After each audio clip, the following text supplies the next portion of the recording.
के इस लेक्चर में बच्चों आप पढ़ने वाले हैं यूनिट 2 को, जिसका नाम है धारा वैद्युत।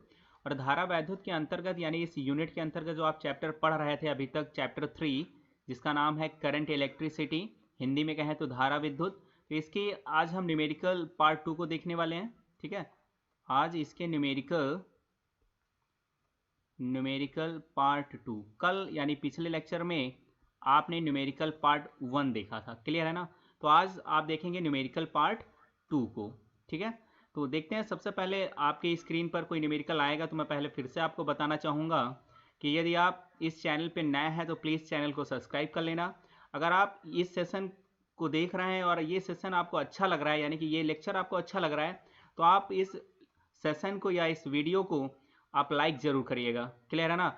दूसरी बात मैं ये बताना चाहूँगा कि जैसे आप न्यूमेरिकल के लेक्चर देखते हैं तो आप अपने हाथ में पेन और कॉपी जरूर रखिएगा।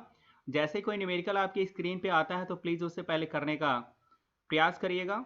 उसके बाद में अगर हो जाता है तो उसका आंसर, लाइव अगर वीडियो देख रहे हैं तो कमेंट सेक्शन में उसका आंसर टैग करिए। यदि आप ऑफलाइन देख रहे हैं तो उसके बाद में आप करिएगा क्या, जो कमेंट सेक्शन है उसमें सारे आंसर जितने भी होते हैं न्यूमेरिकल्स आपके, उन सभी के आंसर आप टैग कर देना। ठीक है, तो अगर फिर भी आपको कोई डाउट रह जाता है न्यूमेरिकल्स में तो प्लीज़ आप कांटेक्ट कर लीजिएगा मुझसे। जीमेल आईडी आपको शो हो जाएगी, उस पर आप न्यूमेरिकल भेज देना तो आपको उसका सोल्यूशन मिल जाएगा, क्लियर है ना। तो पहला न्यूमेरिकल आपके स्क्रीन पे कुछ इस तरह से है, देखिएगा। कल आपने 11 नंबर तक न्यूमेरिकल पढ़ लिए थे तो आज 12 नंबर से वहीं से काउंट कर रहे हैं हम। ठीक है, तो 12 नंबर न्यूमेरिकल आपके पास है, जब एक सेल के सिरों के बीच 2 ओम का प्रतिरोध जोड़ा जाता है तब 0.5 एम्पियर की धारा, ठीक है ना, 0.5 एम्पियर की धारा बहती है। प्रतिरोध बढ़ाकर 5 ओम कर देने पर, ठीक है, अगर प्रतिरोध हम बढ़ाकर 5 ओम कर दें तब धारा का मान कितना हो जाता है, तब धारा का मान 0.25 एम्पियर हो जाता है। तब सेल का आंतरिक प्रतिरोध क्या होगा, इसकी हमें क्या करनी है, गणना करनी है। ठीक है, तो सभी बच्चे पहले लगाने की कोशिश करें जितने भी वीडियो देख रहे हैं, है ना। फिर मैं आपको इसका आंसर ज़रूर बताऊंगा। अगर आपको आंसर आता है तो बहुत बढ़िया, हो जाता आपसे, नहीं होता है तब भी बहुत अच्छे, आप थोड़ा सा मेहनत और करनी पड़ेगी। ठीक है, तो देखिए सबसे पहले इसका जो सॉल्यूशन होगा वो क्या होगा। तो सॉल्यूशन होगा इस न्यूमेरिकल का, ध्यान से देखिएगा। तो सबसे पहले कह रहा है कि जब एक सेल के सिरों के बीच 2 ओम का प्रतिरोध जोड़ा जाता है तो मान लेते हैं पहले सेल का आंतरिक प्रतिरोध क्या है, स्मॉल आर। ठीक है, सेल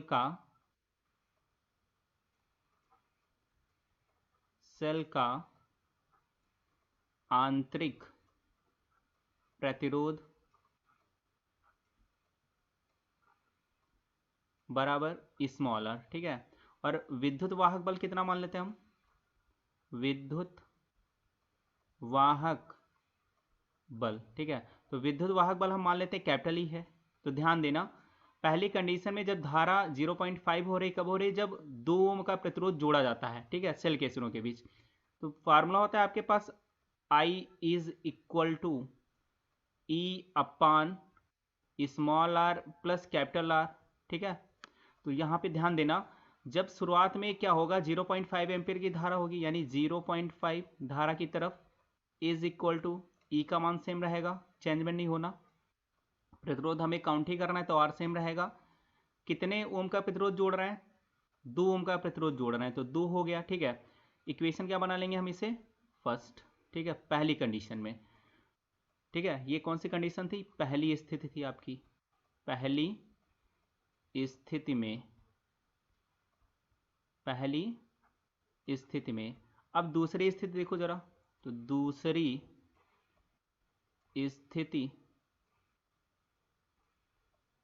स्थिति में, ठीक है, तो इस स्थिति में क्या हो जाएगा, आपके पास धारा कितनी हो जाएगी, 0.25। तो हम लिख सकते हैं 0.25 is equal to capital E upon small R plus प्रतिरोध कितना बढ़ा रहे हैं, इस बार प्रतिरोध बढ़ा रहे हैं हम 5 ओम। तो इक्वेशन क्या हो जाएगी, 2। डिवाइड करो बच्चा जरा, इक्वेशन फर्स्ट हम लिखे दे रहे हैं यहाँ पे, equation first divided by equation second. ठीक है, तो देखो 0.5 को डिवाइड करेंगे 0.25 से, क्लियर है यहाँ तक, इज इक्वल टू, देखो यहाँ से ई अपान आर प्लस 2 और यहाँ से capital E upon R plus 5। तो ई से ई कैंसिल हो जाएगा, आर प्लस 5 सबसे नीचे होगा, कहाँ जाएगा, सबसे ऊपर। तो हम लिखेंगे R plus 5 upon R plus 2। Clear है ना। तो देखो यहां से हम पॉइंट काटेंगे तो कितना है, पॉइंट के पीछे 2 अंक, तो यहाँ पे पॉइंट काटेंगे 1 अंक, तो एक जीरो बढ़ा लो। तो 25 दूना कितना हो जाएगा 50। तो यहाँ पे कितना आएगा, इसका जो कट पीट के आंसर आएगा कितना आएगा 2। तो मल्टीप्लाई करो, तो मल्टीप्लाई करेंगे तो आपके पास आ जाएगा बच्चा 2r plus 4 is equal to R plus 5। R plus 5, R इधर ले आओ, इसको इधर लेके आते हैं और इसको इधर ट्रांसफर करते हैं। तो 2r से r जाएगा, कितना बचेगा, क्या केवल 1। ठीक है, 5 से 4 जाएगा, कितना बचेगा 1। तो आंतरिक प्रतिरोध बच्चा कितना आ जाएगा 1 ओम। ठीक है, आंतरिक प्रतिरोध बच्चा कितना आएगा 1 ओम। क्लियर है ना। तो इस न्यूमेरिकल का आंसर कितना आएगा बच्चा 1 ओम। सभी बच्चों से हो गया है ना।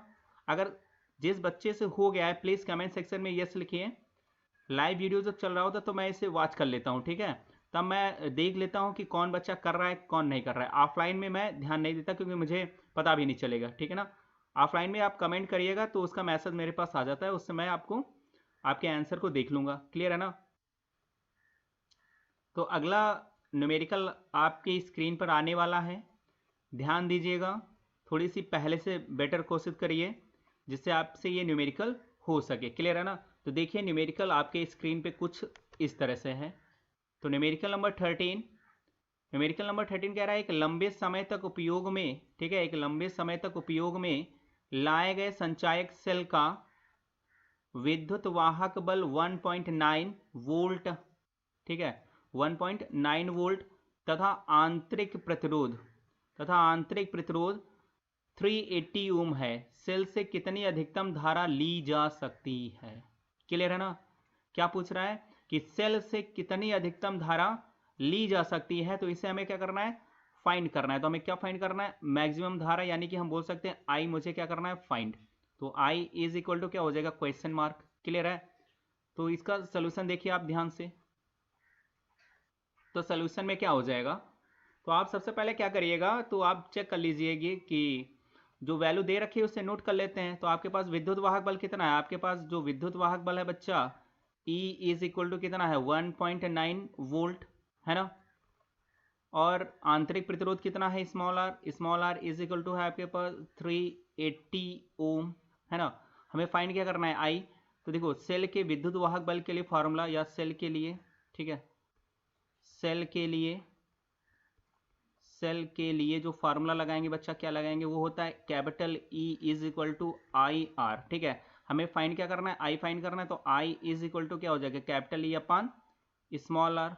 क्लियर है। तो यहाँ से वैल्यू पुट करते हैं तो हो जाएगा 1.9 अपान स्मॉल आर की वैल्यू 380। तो पॉइंट यहाँ से हम कट कर देंगे तो नीचे कितना हो जाएगा, एक जीरो और बढ़ा देंगे तो हम इसे लिख सकते हैं 19/38 गुणित 10 की घात -2। ठीक है, और कैलकुलेट करें तो आई इज इक्वल टू काटेंगे तो 1/2 के लिख सकते हैं 0.5 इंटू 10 की पावर -2 एम्पियर। ठीक है, और इसे हम लिख सकते हैं आई इज इक्वल टू 5 इंटू 10 की पावर -3 एम्पियर। क्लियर है यहाँ तक। अब देखिए 10 की पावर -3 एम्पियर को क्या लिख सकते हैं मिली एम्पियर, तो हम लिख लेंगे I is equal to 5 milli ampere. ठीक है, तो इस न्यूमेरिकल का आपके पास जो आंसर आएगा बच्चा वो कितना आएगा 5 मिली एम्पियर। ठीक है, 5 मिली एम्पियर। पूछ क्या रहा था, अधिकतम धारा कितनी ली जा सकती है। तो सेल से अधिकतम धारा हम कितनी प्राप्त कर सकते हैं 5 मिली एम्पियर, या ऊपर ही आपका आंसर जैसे आप इतना भी लिख सकते हैं 5 इंटू 10 की पावर -3 एम्पियर, या आप ये भी लिख सकते हैं 0.5 इंटू 10 की पावर -2 एम्पियर, या आप ये भी लिख सकते थे कि जो आई की वैल्यू आएगी तो वो आएगी आई बराबर 0.005 एम्पियर। ठीक है, ये भी आंसर सही है आपका। ठीक है ना, आई बराबर 0.005 एम्पियर, ये भी आपके पास एक आंसर हो सकता है मे बी। ठीक है ना। तो अब अगले न्यूमेरिकल की बात करेंगे। तो अगले न्यूमेरिकल से पहले फिर से मैं बताऊंगा आपको कि यदि आप इस चैनल पे नए हैं तो प्लीज़ चैनल को सब्सक्राइब कर लेना, है ना। और वीडियो अगर अच्छा लग रहा है तो प्लीज़ वीडियो को लाइक करना ना भूलिएगा, ठीक है। तो अगला न्यूमेरिकल आपके स्क्रीन पे आने वाला है, देखिएगा ध्यान से, करने की कोशिश ज़रूर करिएगा। तो आपके पास अगला न्यूमेरिकल है 14 नंबर। तो 14 नंबर न्यूमेरिकल आपके पास है कि दिए गए चित्र में धारा आई का मान क्या होगा। दिए गए चित्र में धारा आई का मान क्या होगा, ठीक है। देखिए ध्यान से, करने की कोशिश करिएगा। तो इसका जो सलूशन है बच्चा वो क्या होगा, जो इसका सलूशन है वो क्या होगा, देखिए जितनी भी धाराएं इस पॉइंट पे, जहाँ पे मैं ये रेड पॉइंट कर रहा हूँ, इस पॉइंट पे जाके मिलेंगी उनको हम पॉजिटिव ले लेंगे, और जो दूर जा रही होंगी उनको क्या करेंगे, हम निगेटिव ले लेंगे। और सभी का योग क्या होगा, जो केवीएल सॉरी जो किरचॉफ का धारा नियम था, ठीक है, जो किरचॉफ का धारा नियम था उसके अकॉर्डिंग क्या होता है, summation I is equal to zero. तो देखो सभी धाराओं का योग निकालते हैं पहले। तो 10 एम्पेयर की धारा किधर जा रही है, पॉइंट की ओर जा रही है, पॉजिटिव ले लेते हैं। फिर 4 एम्पेयर की क्या हो रही है, दूर जा रही है, तो माइनस की क्या करेंगे हम, माइनस की हम 4 पुट कर लेंगे, माइनस की 4, ठीक है। इसको मैं कैंसिल कर दे रहा हूँ, पहले सही से लिख नहीं रहा है ना। तो हम लिख लेंगे 10 माइनस का 4, ठीक है। फिर 6 एम्पेयर की दूर जा रही तो माइनस की 6, प्लस की आई पास में आ रही तो प्लस की आई, ठीक है। और 3 एम्पेयर की दूर जा रही तो माइनस की 3 इज इक्वल टू क्या हो जाएगा, 0। तो ध्यान से देखो, ये हो जाएगा 10 माइनस का 4 माइनस का 6 माइनस का 3 हो जाएगा माइनस का 13, प्लस का किसके हो जाएगा, आई इज इक्वल टू 0। तो हम लिख सकते हैं आई इज इक्वल टू 13 माइनस का 10। जब घटाएंगे तो आपके पास आंसर आ जाएगा 3। सब किस में है, एम्पियर में। तो ये आई की जो वैल्यू आएगी वो भी किस में आएगी, एम्पियर में। तो इस न्यूमेरिकल का जो आंसर होगा वो कितना होगा, I is equal to 3 ampere. Clear है ना। चलिए देखिए अब अगला न्यूमेरिकल। तो आपके पास अगला न्यूमेरिकल यानी 15 नंबर का न्यूमेरिकल जो है, कह रहा है कि दिए गए चित्र में I1 I2 तथा V का मान ज्ञात कीजिए। इनमें ऊपर वाली बैटरी का विद्युत वाहक बल 11 वोल्ट तथा आंतरिक प्रतिरोध 2 ओम, और नीचे वाली बैटरी का विद्युत वाहक बल 9 वोल्ट एवं आंतरिक प्रतिरोध 1 ओम है, ठीक है, एवं आंतरिक प्रतिरोध 1 ओम है। चित्र थोड़ा सा साफ नहीं दिख रहा होगा, है ना। तो इसको मैं फिर से आपको बता दे रहा हूँ कि नीचे आपके C, और ये आपका C पॉइंट है, इधर D पॉइंट है। धारा I3 नीचे की ओर है, इसकी डायरेक्शन, और E1 is equal to 11 volt में 2 ओम का प्रतिरोध जुड़ा हुआ है। और यहाँ पे धारा की जो डायरेक्शन होगी वो A पॉइंट की ओर होगी, यानी I3 के डायरेक्शन में। और जो I2 है, E2 में जो E2 सेल है 9 वोल्ट का, उसमें भी डायरेक्शन किधर है, A की तरफ है, यानी तीनों की डायरेक्शन किधर है, सेम डायरेक्शन में है। क्लियर है ना। तो हमें करना क्या है, सबसे पहले हम लूप का नियम लगाएंगे। देखो जो I3 होगा वो I1 प्लस I2 के बराबर होगा, ठीक है। तो हम लिख लेंगे I3 is equal to I1 plus I2। Equation क्या हो जाएगी, फर्स्ट। अब लूप देखो, सबसे ऊपर वाला लूप पकड़ना है, E1 वोल्ट जो E1 से लगा है ना उससे लगाएंगे। तो हम लिखेंगे लूप E1, फिर B पे आएंगे B, फिर आएंगे D पे, फिर आएंगे C पे, फिर आएंगे A पे, फिर कहाँ पे पहुँच जाएंगे, E1 पे, ठीक है। तो लूप E1 BDCAE में, तो देखो क्या हो जाएगा। तो 11 वोल्ट है लगा हुआ है, 2 ओम का प्रतिरोध है, धारा I1 है, तो हो जाएगा 2I1, ठीक है, 2I1। फिर एक ही डायरेक्शन में चल रहा है, प्लस I3 इंटू 24, ये 24 है, धारा I3 है, तो 24I3 और I3 के बराबर किसके हैं, I1 plus I2 is equal to कितना सेल लगा है उसमें, 11 वोल्ट का, ठीक है। तो इसे हम लिख लेंगे 2I1 प्लस 24I1 हो जाएगा 26I1 plus 24I2 is equal to 11। Equation number क्या हो जाएगी, 2, ठीक है। अब देखो नीचे वाला लूप लेते हैं हम, E2 ये वाला, ठीक है, E2 सेल वाला। तो हम लिखेंगे, तो अब हम लिखेंगे लूप E2, है ना, E2 ए सी डी बी। क्लियर ना? आगे क्या लिख लेंगे, E2 में। तो देखिए ध्यान से, तो इसमें कितने ओम का प्रतिरोध है, 1 ओम का है, I2 लगा हुआ है, तो क्या लिखेंगे, I2 1 या 1 इंटू I2, तो हो जाएगा I2, है ना, I2, फिर क्या हो जाएगा प्लस I3 इंटू 24, तो 24 I3 की जगह पे क्या लिखेंगे, I1 plus I2 is equal to कितने वोल्ट का सेल है, 9 वोल्ट का है, तो यहाँ पे हो जाएगा बच्चा आपके पास I2 प्लस 24I2 प्लस का 24I1 इज इक्वल टू किसके, 9 के, तो 24I1 और 24I2 प्लस I2 तो हो जाएगा 25I2 प्लस का 24I1 is equal to 9। Equation number क्या हो जाएगी, 3। तो समीकरण 2 को क्या करें हम, ठीक है, देखो समीकरण 2 में कितना है, 24I2, समीकरण 3 में है 25I2, तो हम क्या करें, 24 को 25 से गुणा कर दें, यानी समीकरण 2 को 25 से, और समीकरण 3 को क्या करें, 24 से गुणा करें, तो हम लिखे दे रहे हैं समीकरण 2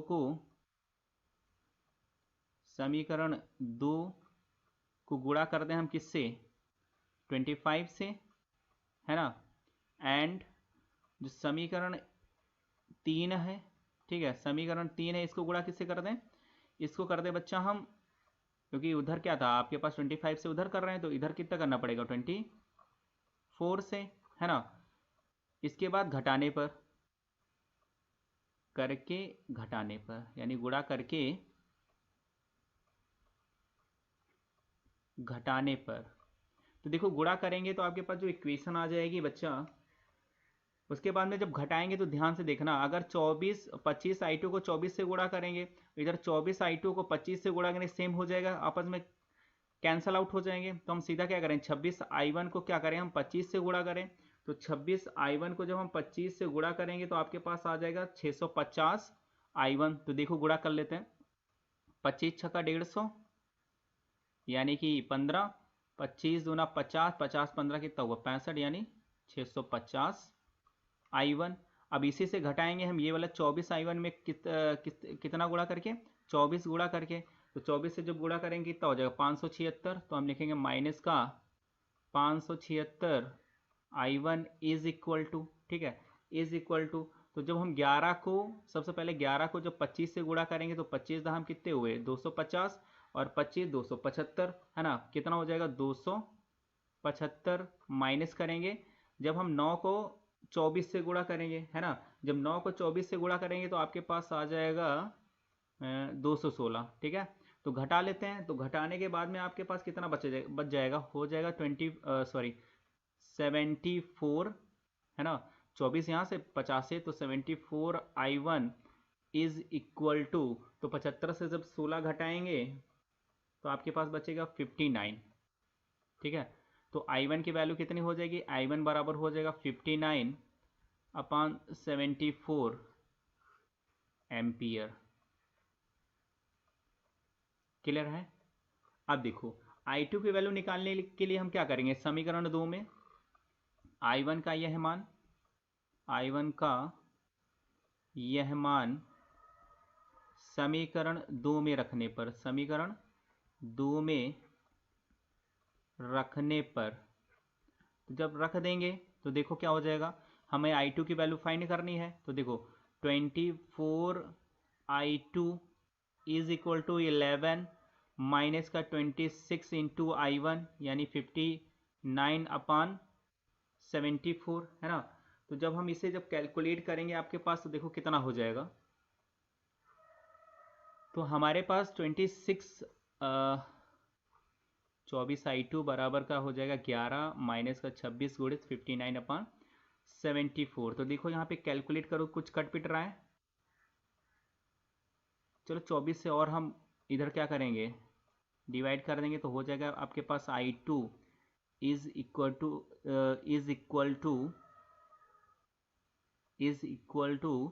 11/24 माइनस का 26 इंटू 59 अपान हो जाएगा 24 इंटू 74 है ना, तो 24 इंटू 74। कैलकुलेट करो बच्चा ज़रा, कैलकुलेट करेंगे तो आपके पास जब टोटल कैलकुलेट कर लेंगे आपके पास हो जाएगा I2 इज इक्वल टू, यहाँ से हम जब 24 और 74 का लासा लेंगे तो आपके पास कितना आएगा, आपके पास आ जाएगा बच्चा, आपके पास आएगा 24 इंटू 74, ऊपर हो जाएगा यहाँ से 24 क्या करेंगे 74 से गुणा, तो 11 चक्कू 44 और 11 सतह 77, 77 और 4 हो जाएगा 81, ठीक है, माइनस का, तो यहाँ पे हो जाएगा 26 गुणित, तो गुणा करने के बाद जब आपके पास 26 गुणित 59 का गुणा करेंगे तो आपके पास हो जाएगा बच्चा 1534, ठीक है, कितना हो जाएगा 1534, ठीक है, तो हम इसे लिख लेंगे, जब घटाएंगे तो बचेगा माइनस का 34 से जब हम 14 घटाएंगे तो 20, 20 और 7 यानी 720, ठीक है, 720 अपान में कितना 24 इंटू 74, तो 24 तीन कितने हुए 72, एक बचा है 0, तो आपके पास I2 की जो वैल्यू आएगी I2 बराबर हो जाएगा माइनस का 30/74 एम्पियर। क्लियर है ना, तो I2 की जो वैल्यू आएगी बच्चा वो कितनी आएगी 30/74 एम्पियर, जो आपको परिपथ दिखाई दे रहा है इस साइड में। तो इस परिपथ में जो I3 है यहाँ पे ये चीज़ जो आपको दिख नहीं रही होगी सही से, तो मैं बना दे रहा हूँ। ये पूछ रहा है कि I3 क्या होगा, क्लियर है। तो देखो सबसे पहले जब I3 का मान निकालेंगे तो मान लेते हैं कि ये जो आपका डायग्राम है थोड़ा सा बुक में गलत था, है ना, इसकी वजह से ये मैंने इसका स्क्रीनशॉट लिया है, जो कि ये पॉजिटिव नहीं होगा, ये नेगेटिव सिरा होगा, ये वाला कैसा होगा पॉजिटिव सिरा होगा, क्लियर है ना।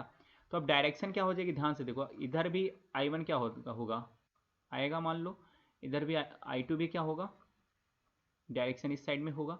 तो देखो ध्यान से, अगर हम लूप ये वाला बनाए, लूप ये वाला बच्चा लूप, ठीक है, ये वाला, ठीक है, इधर धारा इस इधर आ रही है, तो देखो इस वाले लूप में यानी एक में, और ये हो जाएगा 2 मान लेते हैं, तो लूप 1 में देखते हैं, लूप 1, तो लूप 1 में देखो आपके पास कितना है I1 इंटू 28, तो हम लिखेंगे 28 into I1 is equal to, अब देखो 8 वोल्ट और 6 वोल्ट की डायरेक्शन क्या है, सेम डायरेक्शन, एक ही डायरेक्शन में है, तो ये जोड़ेंगे, लेकिन ये I1 के डायरेक्शन से क्या है अपोजिट में है, इसलिए माइनस का 8 माइनस का 6, माइनस का 8 माइनस का 6 हो जाएगा बच्चा माइनस का 14, तो डिवाइड करेंगे तो I1 इज इक्वल टू आएगा माइनस का 14 अपान 28, तो डिवाइड कर लेंगे तो बचेगा बच्चा आपके पास 1/2, ठीक है, I1 इज इक्वल टू किसके आएगा, तो I1 इज इक्वल टू आ जाएगा आपके पास माइनस का 1/2, किस में होगा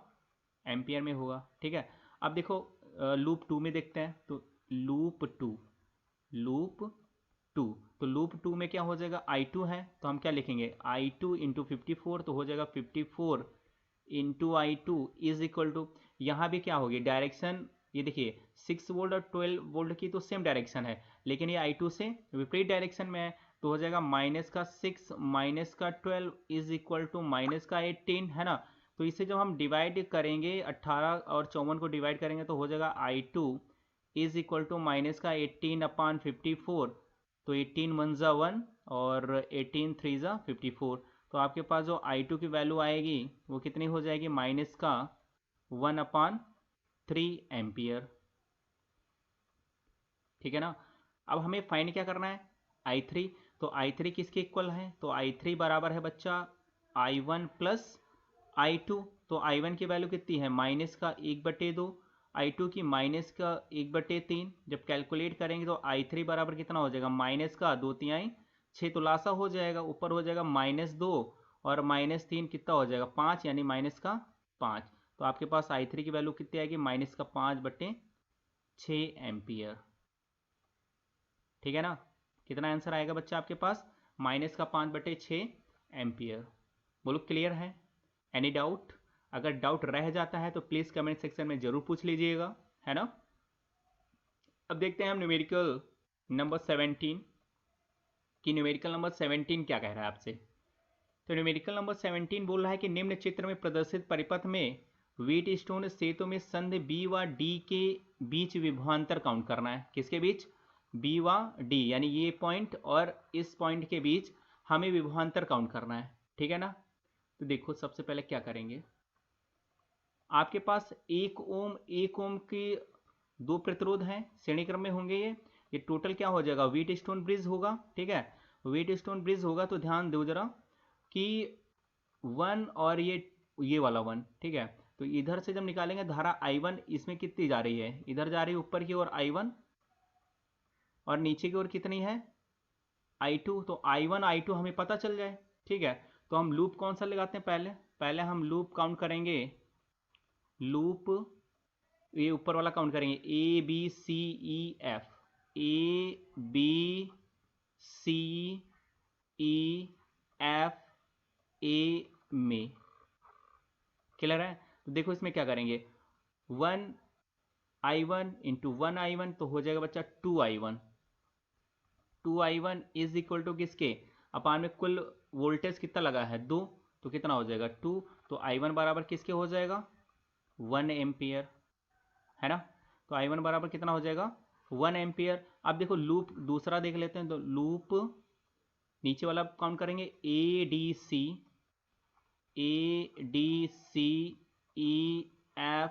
A में, ठीक है। तो इसमें देखो 1.5 और 1 तो हो जाएगा 2.5 का प्रतिरोध धारा I2 दोनों में, इज इक्वल टू कितना है आपके पास वोल्टेज, वो है 2। तो आपके पास जो I2 की वैल्यू आएगी वो आएगी बच्चा 2/2.5, पॉइंट काटेंगे ऊपर हो जाएगा 20, तो 20/25 यानी 4/5। तो इसे जब हम कैलकुलेट करेंगे तो 0.8 एम्पियर की धारा आएगी, कितनी आएगी 0.8 एम्पियर की धारा आएगी, क्लियर है। तो आप देखो जब हमें धारा मालूम हो गई तो बताओ ए बी के बीच प्रतिरोध कितना होगा, सॉरी विभवांतर कितना होगा, ए व बी बिंदुओं के बीच विभवांतर, ए व बी बिंदुओं के बीच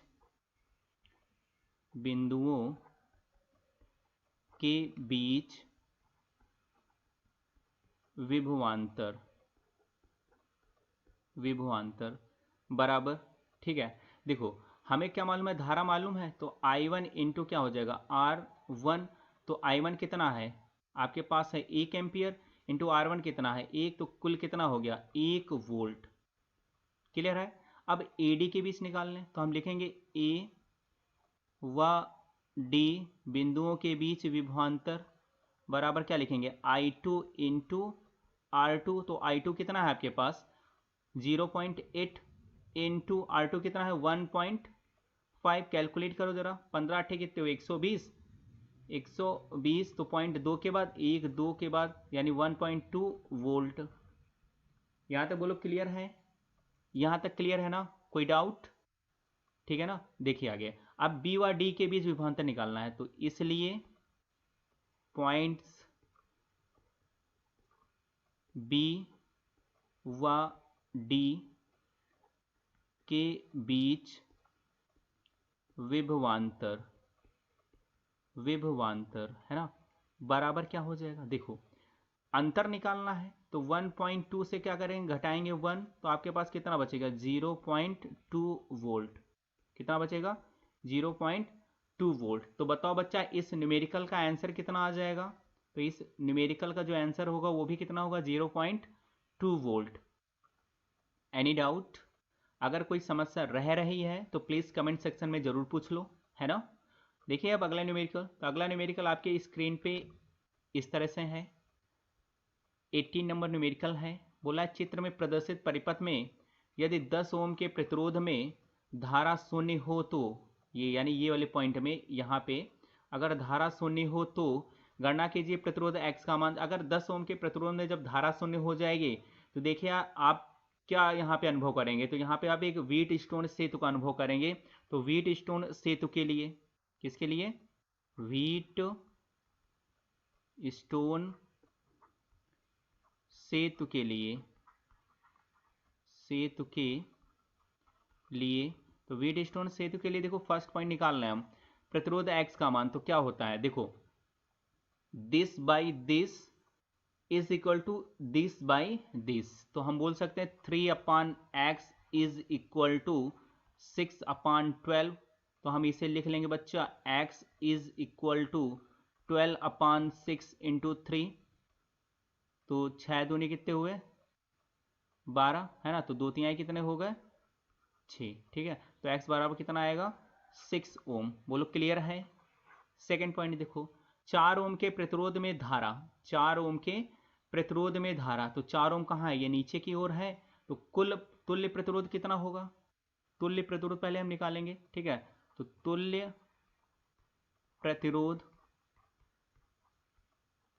मान लेते हैं R, ठीक है। तो capital R is equal to, देखना 3 और 6 ऊपर और 6 और 12 नीचे, यानी 18 नीचे श्रेणी क्रम में है, ऊपर कितना है 9 वो भी है, तो वो श्रेणी क्रम में आपस में है, तो दोनों किस में है समांतर क्रम में, तो 9 और 6 तो क्या लिखेंगे, सॉरी 9 गुणित 18 है ना, तो लिखेंगे 9 गुणित 18 है ना, और ये ऊपर रहेगा, अपान में क्या रहेगा, अपान में रहेगा 9 प्लस 18, तो ऊपर हो जाएगा बच्चा 9 गुणित 18 बटे में 9 18 कितना हुआ 27, तो 9 त्रिक 27 तिछा कितने हुए 18, यानी कुल प्रतिरोध आपके पास कितना आएगा 6 ओम। बोलो क्लियर है। अगर गलत हो रहा है मुझसे तो ध्यान देना, उसका थोड़ा सा बता देना मुझे अगर गलती हुई हो, ठीक है। तो बताओ धारा कितनी हो जाएगी, बताओ धारा कितनी हो जाएगी, है ना। तो धारा कितनी होगी ध्यान से देखिएगा, तो I बराबर फार्मूला क्या हो जाएगा, एक मिनट और, यहाँ पे तुल्य प्रतिरोध में ये 4 ओम में धारा पूछ रहा है ना, तो टोटल धारा निकालनी है, ये तुल्य प्रतिरोध तो ये भाई साहब का हो गया, 4 नीचे है, तो आपके पास टोटल जो प्रतिरोध आएगा, total R T is equal to किसके 6 + 4 है ना, इज इक्वल टू किसके हो गया 10 ओम। बोलो क्लियर है। अब धारा बतानी है आपको, तो आई बराबर क्या हो जाएगा V/R, वोल्टेज कितना है 5 का, धारा और आपके पास प्रतिरोध कितना है 10 का, तो आपके पास जो धारा आएगी कितनी आएगी, वो आएगी बच्चा 0.5 एम्पियर, कितनी आएगी 0.5 एम्पियर। क्लियर है। अब देखिए थर्ड पॉइंट, थर्ड पॉइंट आपसे क्या कहा जा रहा है, थर्ड पॉइंट बोल रहा है कि 3 ओम के प्रतिरोध में धारा, वहां पे धा छूट गई, क्लियर है ना, वहां पे धा छूट गई टाइप करने में, तो उसको जरा इशू ना बनाना है ना। तो 3 ओम के प्रतिरोध में धारा, देखो ऊपर वाले पोर्शन में I1 धारा जाएगी, नीचे वाले पोर्शन में I2 धारा जाएगी, ठीक है ना। तो अगर हमें I1 I2 निकालना, टोटल धारा आपके पास 0.5, यही तो बटेगी ना, ये ऊपर 3 ओम में बट जाएगी और नीचे वाले पोर्शन में बट जाएगी, तो हमें इस धाराओं को अगर निकाल लें, तो यही तो 3 ओम प्रतिरोध में धारा होगी और 12 ओम के प्रतिरोध, यानी I1 और I2 हमें क्या करनी है फाइंड करनी है, तो 3 और 4 नंबर के आंसर आपको मिल जाएंगे। तो देखिए सबसे पहले हम क्या करेंगे, तो I1 + I2 किसके बराबर होगा, तो I1 + I2 किसके बराबर होगा, हम लिखेंगे I1 + I2 is equal to 0.5 ampere के, और इक्वेशन भी क्या मान लेंगे, इसे फर्स्ट मान लेंगे, है ना। तो देखो अब अगर हम लूप बना लें, ठीक है ना, लूप अगर बना लें तो लूप कैसे बनाएंगे ध्यान देना, तो ABC, जो ऊपर वाला लूप है पूरा ABCA नीचे से घूमते हुए चलेंगे, तो ABCA, तो हम लिखेंगे लूप ABCA में, ठीक है। तो इस लूप में अगर हम बात करें तो देखो 3 और 6 18 होगा, तो क्या हो जाएगा 18 × I1 इज इक्वल टू, यहाँ पे 4 4 ओम में कुल धारा कितनी होगी I1 + I2 है ना, तो ये बच्चा हो जाएगा, यहाँ पे हमें फिर प्लस लगाना पड़ेगा, प्लस कितना हो जाएगा 4 I1 +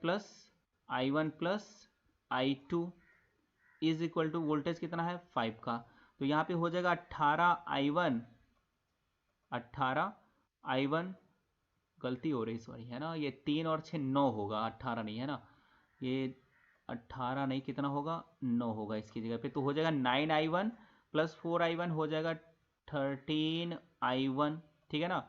9I1 और 4 13 हो गए, प्लस का I2 प्लस का 4I2 है ना, 4I2 इज इक्वल टू किसके 5, इक्वेशन नंबर क्या हो जाएगी 2, ठीक है। अब देखो अगला लूप, अब हम अगले लूप की बात करते हैं, तो हम लिखेंगे लूप, नीचे वाला लूप लिखते हैं अब ADC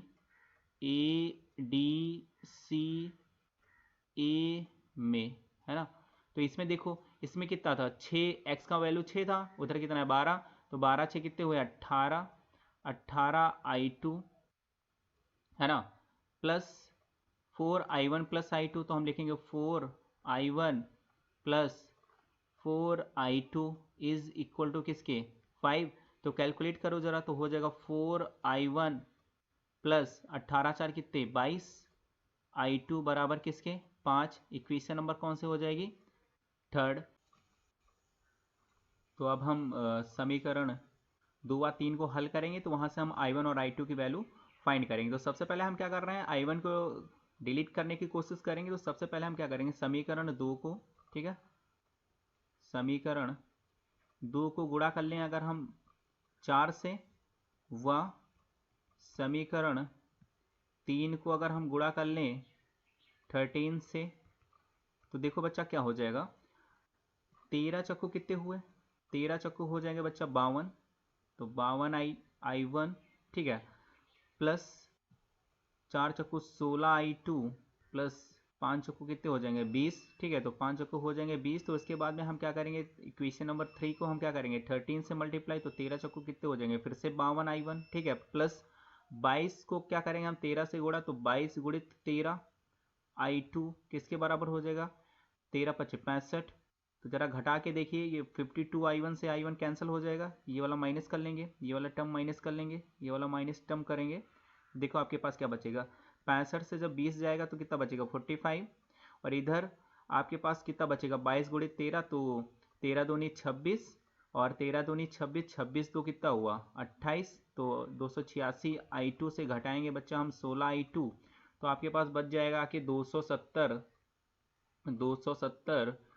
i2 is equal to हो जाएगा आपके पास 45। तो जब डिवाइड करेंगे देखो 45 एकम 45, ठीक है, और 45 दूना 90, और 45 चक्कू 180, 45 छक्का 270, तो i2 बराबर कितना हो जाएगा 1/6, i2 बराबर कितना हो जाएगा 1/6, है ना। तो इसी लाइन में थोड़ा सा और नीचे देख लेना। अब हमें क्या करना है, बाई फर्स्ट वैल्यू निकाल लेनी है, तो बाई फर्स्ट i1 की वैल्यू निकालनी है, तो i1 बराबर क्या हो जाएगा 0.5 को हम लिख सकते हैं 1/2, है ना, माइनस i2 कितना है 1/6, जब डिवाइड कर लेंगे तो आएगा i1 is equal to 6 LCM, है ना, तो ऊपर हो जाएगा 2 3 6, 3 माइनस 1 यानी 2/6, तो हम इसे लिख सकते हैं i1 इज इक्वल टू 1/3, तो i1 इज इक्वल टू कितना आएगा 1/3 एम्पियर। क्लियर है ना। तो थर्ड नंबर का जो आंसर आएगा i1 इज इक्वल टू 1/3। तो 4 नंबर का जो आपका आंसर हो जाएगा 12 ओम में 12 ओम के प्रतिरोध में धारा, तो उसमें हो जाएगा बच्चा i2 is equal to 1/6 ampere, है ना। तो ये हो गया आपका न्यूमेरिकल नंबर 18। अब बात करेंगे हम न्यूमेरिकल नंबर 19 की। तो न्यूमेरिकल नंबर 19 आपके पास कुछ इस तरह से है, देखिए कह रहा है कि 19 नंबर न्यूमेरिकल, दिए गए परिपथ में अज्ञात प्रतिरोध x तथा बैटरी से मिलने वाली धारा की गणना कीजिए, ठीक है। तो सबसे पहले x निकालेंगे। देखो अगर इस धारा मापी g को यहाँ इस पॉइंट पे टच कराएंगे, टोटल दूरी आपके पास कितनी है 100 सेंटीमीटर है, तो इधर कितनी बचेगी 60, तो इधर कितनी जो रिमेनिंग बच रही है आपके पास कितनी हो जाएगी 40 सेंटीमीटर। तो बताओ 60 सेंटीमीटर लंबाई का प्रतिरोध, 60 सेंटीमीटर लंबाई का प्रतिरोध, लंबाई का प्रतिरोध बराबर कितना हो जाएगा। अब यहाँ पे एकांक लंबाई का प्रतिरोध 0.01 है, तो 0.01 इंटू कितनी लंबाई है 60, यहाँ पे सेंटीमीटर पर ही था इसलिए 60 से गुणा, तो हो जाएगा 0.6 ओम। तो इसी प्रकार 40 सेंटीमीटर लंबाई का प्रतिरोध कितना हो जाएगा 0.01 इंटू कितना 40 इज इक्वल टू कितना 0.4 ओम हो जाएगा। वो लोग क्लियर है। तो सबसे पहले हम अज्ञात प्रतिरोध x निकालेंगे। तो व्हीट स्टोन की स्थिति में परिपथ अगर व्हीट स्टोन यहाँ पे जब टच कराएंगे और जी में कोई आपका विक्षेप नहीं होगा, तो क्या होगा व्हीट स्टोन की स्थिति के लिए, यानी व्हीट स्टोन की स्थिति के लिए, व्हीट स्टोन सेतु की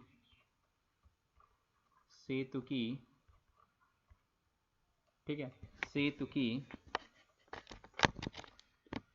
स्थिति के